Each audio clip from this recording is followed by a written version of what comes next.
घर में सब बैठे हैं। आपकी मम्मी 45 टू 50 इयर्स के आसपास होगी। अचानक वो बोलती है, बेटी जाके पंखा ऑन कर दो तो मुझे बहुत गर्मी लग रहा है। आप लोग को नहीं लग रहा है क्या? And you all said no mummy. एंड बाद में आपको पता चला कि रात को उन्हें नींद भी अच्छे से नहीं आता है। Hello everyone, this is doctor Kalpajyoti Bora. आज हम डिस्कस करेंगे एक ऐसे टॉपिक के बारे में जिसको अक्सर हम अनदेखा कर देते हैं और जिसके चलते आपके या आपके मम्मी को हार्ट डिजीज़ या स्ट्रोक जैसे बीमारी होने का बहुत सारा चांसेस रहता है। तो चलिए हम बात करते हैं आज मेनोपॉज के बारे में।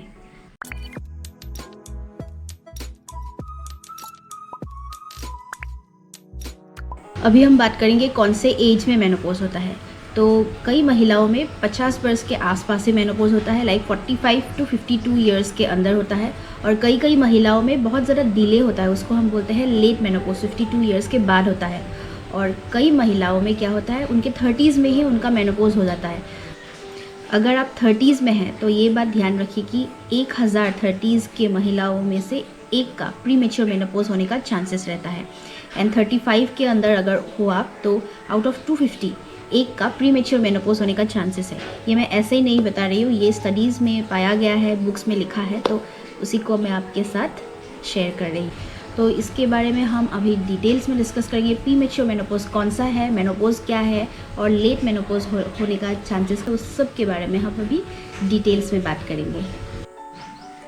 मेनोपॉज हम उसे कहते हैं जिससे आपका लास्ट पीरियड आते हुए 12 महीने निकल गया और आपका पीरियड्स नहीं हुआ, तभी से लेके हम उसे मेनोपॉज पकड़ते हैं।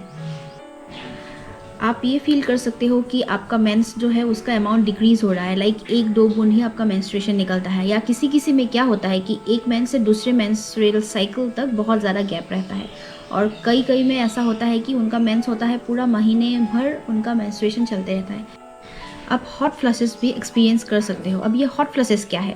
आपको क्या होगा, पहले तो लगेगा कि आपका सिर में दर्द हो रहा है, थोड़ा सा हेडेक जैसा फील होगा।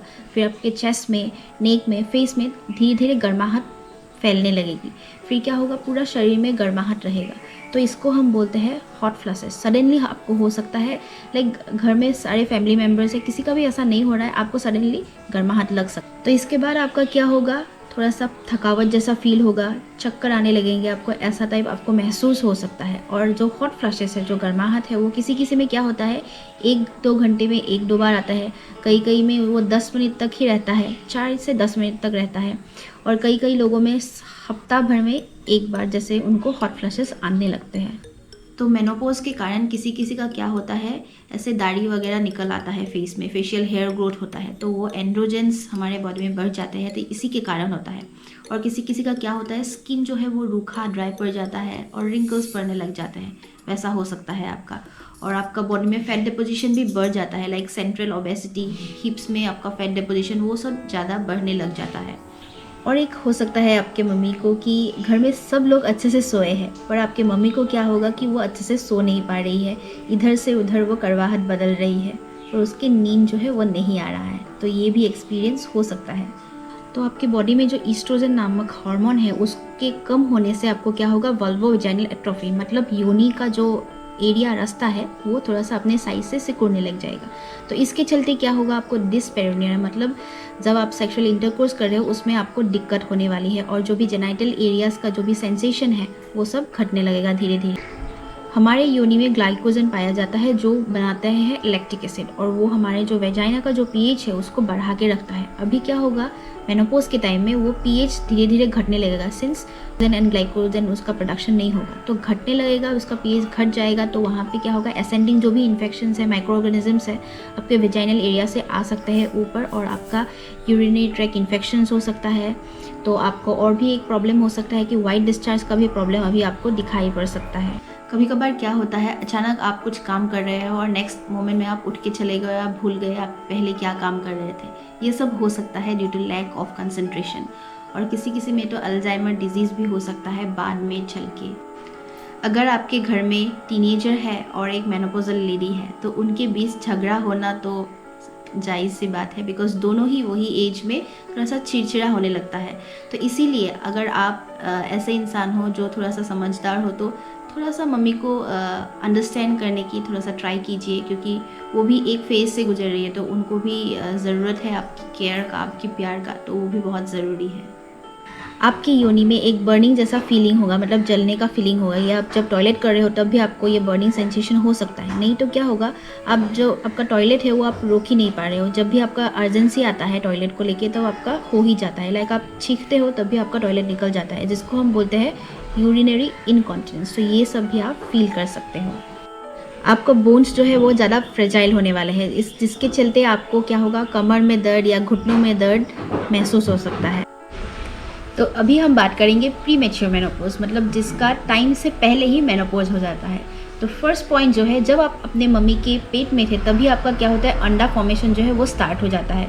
और सिंस उस टाइम में आपका अंडा फॉर्मेशन थोड़ा सा कम था, तो जब भी आप 30s में रहोगे तो आपका अंडा कम है, तो इसलिए आपका जल्दी से मेनोपॉज होने का चांसेस रहता है। तो सेकंड पॉइंट जो है, जो भी महिलाएं इनफर्टिलिटी के केसेस है, लाइक जिनको बच्चा नहीं हो रहा है, तो उनको क्या होता है, मल्टीपल ओव्यूलेशंस कभी कभार होता है ड्यू टू इनटेक ऑफ मतलब डिफरेंट मेडिसिन। सो उस टाइम क्या होता है, ज़्यादा ओव्यूलेशन हो जाता है तो फॉलिकल्स जो भी है वो एग्जॉस्ट हो जाता है, जिसके कारण उनको भी प्रीमेच्योर मेनोपॉज होने का चांसेस रहता है।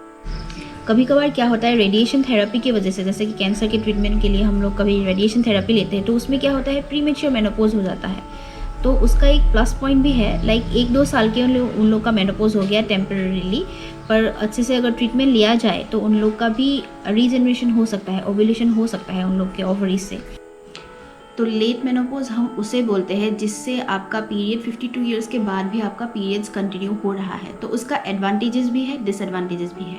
अगर हम एडवांटेजेस में जाए तो एक तरीका से आपका हार्ट का एक प्रोटेक्शन रहता है, कार्डियो प्रोटेक्शन रहता है, और बोन्स ऐसे जो फ्रैक्चर होता है ऑस्टियोपोरोसिस के कारण, वो सब डिले हो जाता है। ये है एडवांटेजेस।